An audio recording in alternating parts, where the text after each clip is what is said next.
I went to AT&T to get the phone.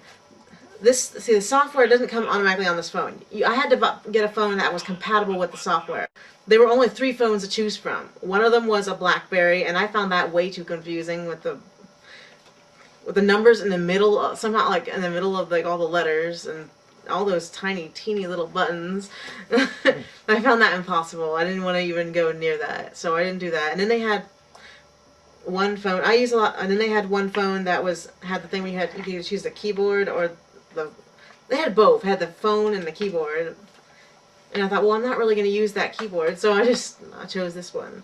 But so they only you're limited to what the things will take, to what the software will support, and it doesn't support that many types of phone. And when I actually go looking for a phone, I look for things like I don't want one that's too flat and you can't distinguish all the buttons. I need to be able to know which buttons are what. And then I don't like the like this is a square. That's okay. I try to avoid the ones with that circle and the circle on it. So I just kind of go through and I look to see which phones I like and I could use, and I can distinguish the buttons. And I'm not gonna have it's not gonna be like a picture of the 3 buttons. I can't do that. Like some of you, I could never get those touch screens. Okay, this is my old cell phone, and I love this cell phone. I had it for 3 years. And the reason I like it is because A, it's not a flip phone, so it's, pretty hard to find phones right now that aren't flip phones. And the buttons are raised and separated, so they're really easy to press.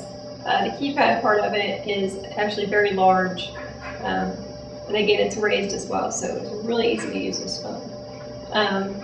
My screen actually went out on the phone, and it would only work about half the time, so I had to break down and finally get a new phone, which actually took me almost a year before I could find a phone that I could use reliably. And I settled on this phone, which again, it's a little smaller. The main drawback of this phone is the buttons are flat instead of raised. So I use my thumbnail to actually press the buttons when I hold the phone. So the only problem is if I break my thumbnail, I can't dial the buttons as well. But again, at least it's not a flip phone. And other than the flat buttons, I can use it pretty easily. A laptop. It's got JAWS, which you've probably heard of it. It's a screen reading device, and it'll read pretty much everything on the screen. And you operate the computer entirely through the keyboard, not the mouse. It actually even has some buttons to the left, the top, that are actually mouse buttons. So I can actually go. They have a special cursor, and I go through and maybe see through the mouse's point of view and click and use a button to click it. But I don't. You only do that. I only do that in certain areas when it's a lot of real graphic, and the regular JAWS cursors won't read them. Okay. So you control it entirely from the keyboard. That's a new laptop, and I just got one of the issues I've had with when I was looking for them is the same thing. They're getting more and more the buttons across the top that are all pictures of buttons, and you tap it. This laptop I had gotten, my parents got me one for Christmas, and the first one that I had gotten had all those buttons across the top, and I kept hitting the wireless button and disconnecting the wireless, turning it off. Then I couldn't get on like internet, and I had a heck of a time getting it back on because I couldn't see the button. So we had to go and actually search. It took several days to find the one that's had the speed and stuff I wanted, but had the raised button. So now this one's got a raised wireless button, so I can't push it unless I want to push it.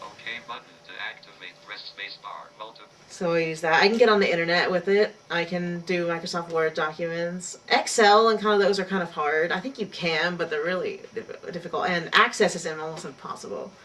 And then things like I took the research methods course, and we were using the SPSS. JAWS doesn't like that at all either. It will not read the stuff. Normally I don't have any problems with the computer. I mean, pretty much can get over here, do what I need to do. Yesterday was a little different. First thing in the morning when I got on here after Gary left, I had a message saying the batteries in my keyboard were critical. And I kept thinking, oh my gosh, what am I going to do? If this keyboard stops working, I have all this typing to do today. And I can't change the batteries in the keyboard.